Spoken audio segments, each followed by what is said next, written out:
Welcome to the latest auction by JRS Auctions, where we are privileged to announce it is their fan appreciation sale. Those who register prior to the auction start date of May 22nd will be entered in a draw to win a $500 credit towards any purchase made at this auction. Running from May 22nd to May 26th, the auction will end at 3 p.m. This customer appreciation sale is set to showcase a wide array of vintage collectibles, boats, signage, tools, trailers, ATVs, tractors, and much, much more. Look at these amazing items scrolling on your screen right now. The JRS team is dedicated to providing a professional auction experience, ensuring that both buyers and sellers have a seamless and rewarding transaction. With a focus on quality items and excellent service, they strive to exceed your expectations and make this auction an unforgettable event for all participants. Be sure to mark your calendars and join us for an exciting opportunity to acquire unique treasures and valuable assets. Make sure to register at www.jrsauctions.ca and start bidding on May 22nd. On viewing day, May 18th, you can also look forward to some free coffee and donuts for all those coming in from 10 to 3 p.m. And on the first pickup day of May 27th, there's going to be free pizza and beverages. Make sure you check out the fan appreciation sale for our JRS Auctions, proud partners of the Stickers and Scuff podcast. We are thrilled to announce the exciting partnership between Sunset Speedway and Stickers and Scuffs. As our local hometown track, Sunset Speedway holds a special place in our hearts, offering thrilling weekly racing events that cater to a wide range of enthusiasts. From bone stocks to mini stocks, modifieds to hot rods, prolates to the junior late models, our track is home to a diverse and talented group of racers who continue to captivate us at every turn. Located in Innisfil, Ontario, Sunset Speedway boasts an incredible atmosphere that truly embodies the spirit of racing. Looking ahead, 2024 promises to be a remarkable year with a major lineup of events that will surely leave spectators on the edge of their seat. Don't miss out on the Hanley Classic, the Power Wheel Drags, Oscar Hot Rods versus Sunset Hot Rods, Velocity, the Tamio Memorial, the Bill Zarda Memorial, and countless other thrilling races. For their complete schedule and ticket information, be sure to visit sunsetspeedway.ca today. Get ready for a season packed with speed, adrenaline, and unforgettable moments.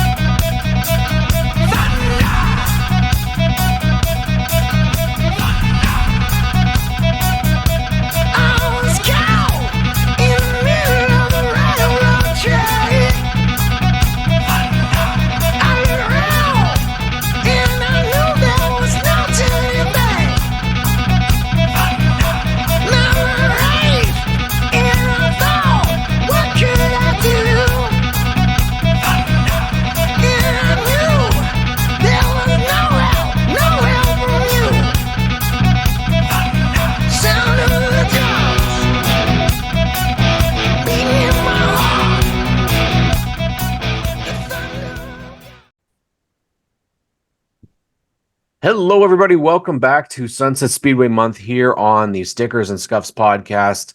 And we had our out to the Bone Stock division today, and joining us is SNS Racer, and he's still a young racer, a young lad in the number 46, the best of the best, man, the Ricky Bobby-esque 46. Ben McPherson joins us. Ben, how are you doing today? I'm good, Cameron. How are you? Oh, excited, buddy. It was a great day yesterday. We raced It really on Sunday. was. Yeah, and you, man, it was busy in your division. 19, I think, bone stocks. I think it was 18 total. Yeah. So it was a good heavy race. How'd it go for you?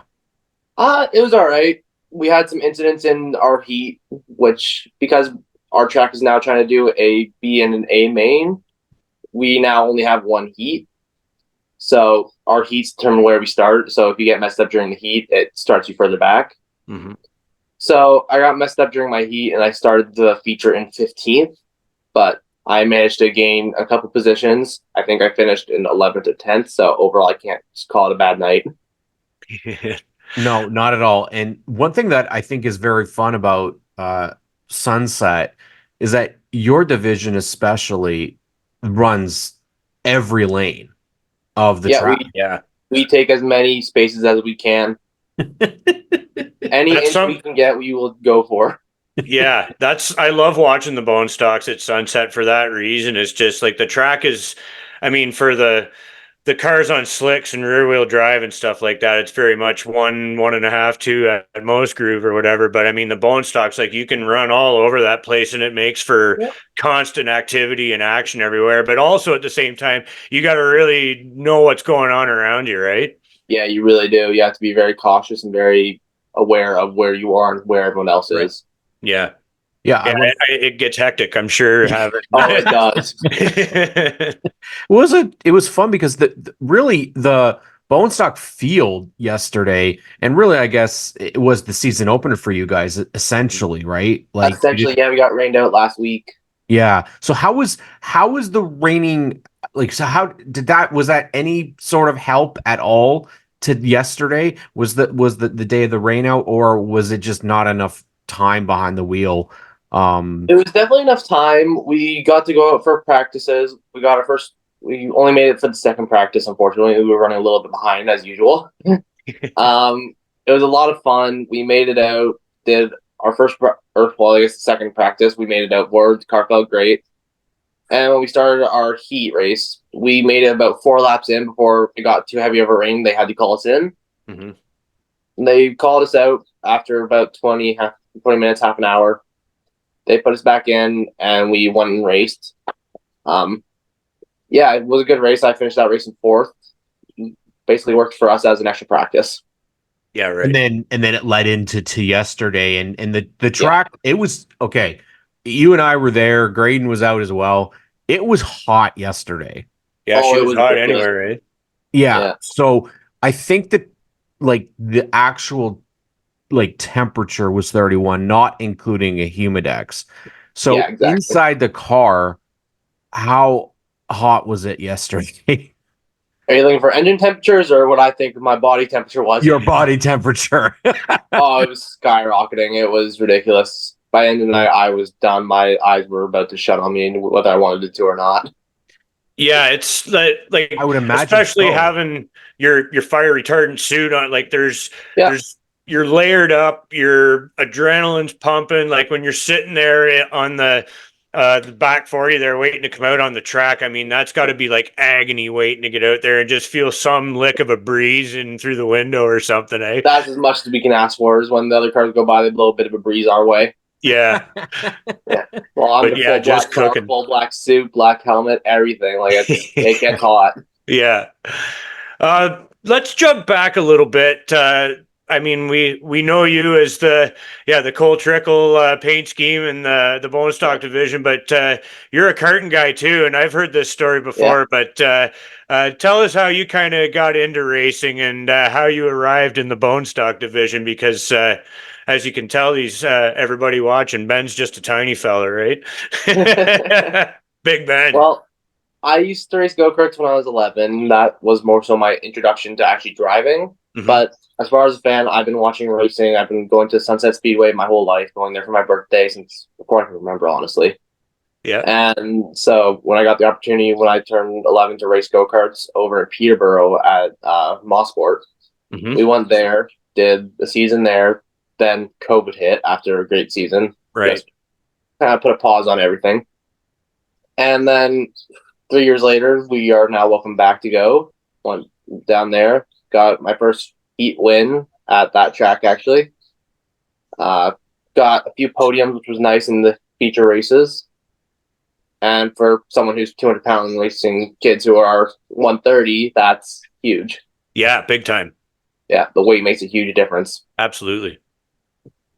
So yeah, then you kind of literally outgrew the karting, right? I truly did. Grew a foot in one summer, so then I had to go. Time to get into something a little more full sized. Yeah, exactly. Well, it's not like I could fit in the junior leagues. Yeah. Oh yeah, I guess As that's fun as I true. think that would have been, I'm glad I went for the full size cars. It's a huge difference. Yeah, How does and that it's come about? sorry, go ahead, Ken. Yeah, how does that come about? So how do you decide, like, where'd you get the car from, and who'd you guys talk to about getting into the bone stocks? Well, we talked to a lot of people who were already racing there. We've talked to a few of the other drivers. Mhm. Before that, when we bought the car, it was the previous year before my starting season, actually. Mhm. That we have our Chevy Cobalt, which is sitting just on my left. Mhm. It's not in view, but I'll show it a little later. Uh, it's a good car. We wanted to race it, but it wasn't quite ready yet. We could have had it ready, but at that point, towards the end of the season, when it was finally set up and ready to go, it was so late in the season. Everyone was doing a super close points race. It's not like it would have been a good time. Mm-hmm. So we put it off until the next season when our Chevy Cavalier, as everyone knows, the little monster, we went out and we tried that car, and that's when it just clicked. All of a sudden, that car was so much more solid. I learned how to drive. That was the first time I've ever driven a car at speed. That's the first full size car I've ever actually truly driven. Mm-hmm. And if you ask me, that's the best way to do driver's ed. Yeah, that's what I was just going to say. Like, you're at the perfect age where you're not only learning to race, you're learning to drive too. So I mean, like, you're like immersed in driving right now, and then, as you said, it's like it's a great way to build like natural instinct in your driving, right? Yep. Funny enough, I went down to Gravenhurst a few months ago by my parts car for the little monster. Yeah. And now that car, instead of being used for parts, it's going to be my daily driver. So I'll be racing. I'll be racing the same car that I'm going to be daily driving for the next summer. Yeah, Yeah, so that's that'll pretty be a lot of awesome. fun. Yeah, exactly. It's going to be fun. And it's a Well, little bit of a supply chain too, right? Because yes. maybe, like, once that's Yeah. not ready for the road The anymore, you Cavaliers can are have so another hard to life. find parts for. So when I saw that car for the price I did, I instantly jumped on it. Obviously, Smart. yeah, and it was amazing. Just we didn't expect it to be in such good shape. So when I got there, I'm like, you know what? This is going to be a daily. This is good enough that I can fix and put it on the road. It's not just simply for body panels at this point.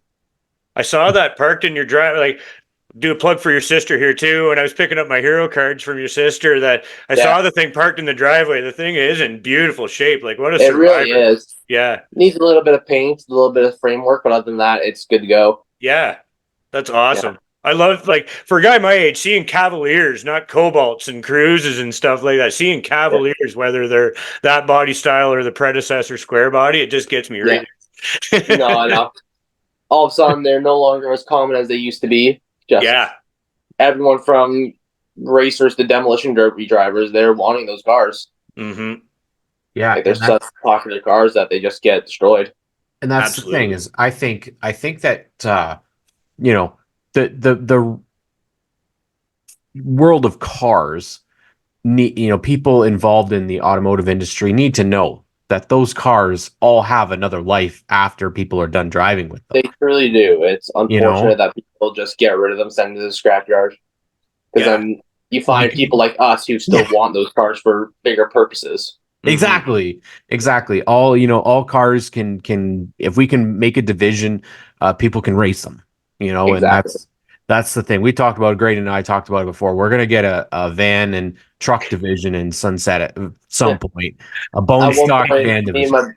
my buddies were talking about doing some sort of a jalopy series. Like I had the perfect car for it when I did my demolition derby last fall. Yeah. I had a front wheel drive 92 Buick Skylark, front wheel drive Nice. V6. It was gorgeous. It was really nice, a lot of fun. Had good power, a lot of torque. Like that car was built to go fast. Yeah. That would have been perfect for something like that, where you did a front wheel drive V6 class instead of just 4 cylinders. Mm-hmm. Yeah, totally, eh? Yeah, V6 class. Yeah, all right. Well, we've got single cylinders. We now have the 4 cylinders. We have V8s. So why not go right in between? Yeah, that's a great point. I mean, consider the amount of V6 vehicles on the road. Like, oh Exactly. my God, like there's a supply chain at the wazoo of six bangers. Exactly. Well, I mean, we're eventually going to run out of, you know, the cars that are people using, right? And they're going to have Well, to yeah, bring something but you in. can't use what you have. You have to keep going up. Yeah, Mhm. and I mean, it seems like the Cobalts are the ones that people are going for right now in the bone stock division. They're readily available. You can find them anywhere. Yeah. They're cheap. They're good cars. Yeah, exactly. It And checks off every box you want. well, and for yourself, is there like a chance? I know we saw Phil Givens yesterday. It's Phil Givens, and that Yeah. car won.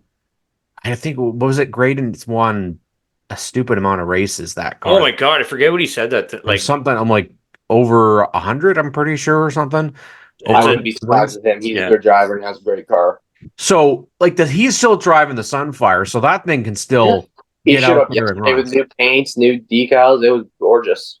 Yeah, that is a beautiful car. So there's no performance difference then between. No, between me and Phil, he just has more experience on me. That's the biggest thing. So I'm only in my second year where he's been racing for so much longer. yeah, sorry, Phil, we're dating you. I haven't truly unlocked my car's full potential yet. Well, and that's the thing. I guess my question is there's no performance difference between having somebody that's got a Cobalt and say a Cavalier. So really anybody could come in and bring one of those cars in and potentially run up front. Potentially, yeah. Yes, the Cobalts are slightly faster than the Cavaliers. Mm-hmm. Like mine in particular, my car's a little too new for the 2.4 models and all that, so I can't do any engine swaps, I can't do any transmission swaps, I can't do any of that. My car is as it is, I can't change anything on it. So says the rules, and I abide by the rules as much as I can. No one there's nothing we can do to the car that we haven't really done already. Yeah. Whereas we're sitting at 140 horsepower, so we're allowed to take a little bit more weight out of the car. Whereas the Cobalts, their base models are 145, so they have to be a little bit heavier. But then again, they can also put the 2.4s in it with the manual 5 speeds. Like they can do all that, whereas we don't have that ability. Well, I'm telling you guys, like I couldn't believe the bone stock race yesterday. You guys had truly one of the cleanest bone stock races I've ever seen. Yeah, I was gonna say it was truly a good race. Everybody behaved themselves. It was me and Nate Booth. We ran door to door for full 20 laps. That's what I couldn't believe is that the side by side, the entire race, and it really never got strung out. Away from me. It was a good one. That was truly a good race. And it never got strung out. Like normally you get like lap cars and stuff, but the entire field stayed in like one big chunk of cars. It was insane. Yep, it was a good day. Yeah, and I was happy to see Aiden Harper get a feature win. He definitely worked for it. He deserved that one. And you've got yourself, you've got Josh. So you got like young guys in there. Curtis is in there as well. Young guys. And then you got veterans, and you got veterans like Chris in there, Calvin, Phil, showing you guys how to race out there. But what is it going to take to be able to get past the Chris Allards, the Phil Givens in that division? Right off the top of my head, I'm going to say a lot of luck. It does play into it for sure. Right. We all try to run together as best as we can without causing any grief for each other. We all respect each other, and we all want to see each other do well. So I'm sure if we need an inch, we'll give it to each other, and we will see what we can do to help each other get further in this sport. That's the biggest thing for us is Bone Stocks. We're like a huge community. We all want to see each other do better. That's a damn good answer. Yeah, that's pretty good. Pretty good. Not bad for the kid here, huh? Yeah. And it's cool because you've got this opportunity not just to be in the bone stocks, but you've also got the hot rod that you guys are working on. That's sitting just in front of me now. We're doing a little bit of body work on it before we send it off to go get the motor. Our buddy Paul Sr., when he's back in good health, he had a slight accident while working on his car. That's why Rick Walt was driving it the other day. It was nice seeing him in the pit still. We still have good conversations. He's going to be helping us with our car. He's going to help us get the engine set up and transmission. Cool. Nice. So he's definitely a great guy to have in our corner and helping us. I'll say. Yeah, that's the guy for hot rods. Exactly. Like that's going to be The old Bonneville is going to be a bit of a learning curve. That thing's like four cobalts together. No kidding. It's got double the horsepower of what we currently have. It weighs another 1,000 pounds. It's got slicks. It's rear wheel drive. It's going to be a huge learning curve. Yeah, she's a big old boat. She's not that big comparative. The Cobalts and Cavaliers are 16 feet. The Pontiac's only 17 and a half. Yeah. It's not terribly big. Like yeah. When you look at it, it's a lot bigger than it looks a lot bigger than it is. Yeah, right. Have you gotten to wheel it around at all, the track yet, or is it just stayed in the garage for now? It's just staying in the garage. We don't have an engine in it yet. Oh, well, I guess not. I can Flintstone it. Yeah, she's a heavy soapboxer.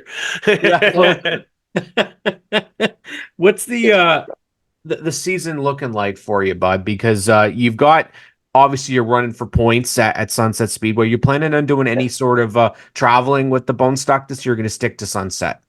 Well, like I said last time we were on a podcast together, I would like to travel a little bit more, get a feel for all the other tracks. But at the end of the day, we are focusing mostly on Sunset. We want to see how well we can do in the points series. And then maybe go to Autumn Colors this year if we're lucky. Just the biggest thing is I want to keep my car intact during the point season. And then afterwards, whatever comes available, we will try to make it to. Mm-hmm. Nice. Yes, because then we're not worried about fixing the car every week, every night, just before another race. That's a good point. Yeah.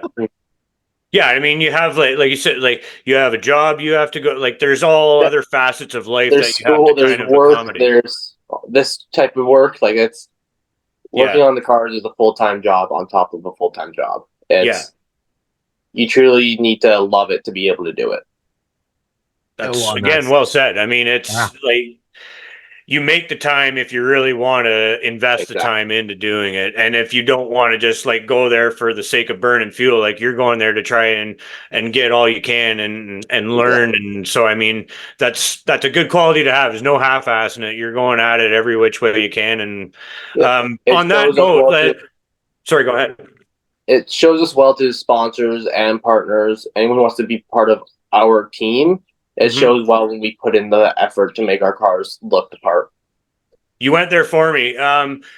Both being like we're Muskoka guys, and it does my heart proud seeing like Muskoka names on your ride and seeing the likes of Daniel Bois and everything in the NASCAR series. Like there's so many people from Muskoka, and this is the thing I'm trying to get out there and help activate and lure the fans, because I know there's lots of race fans in Muskoka, but also being able to really highlight drivers and racing, like any sort of racer, quote unquote, that are from the Muskoka area and bringing businesses to the sport is pretty awesome. So talk a little bit about that. And also, like, you guys, I know that you do the charitable initiatives too that tie all that together. So talk about that, Ben.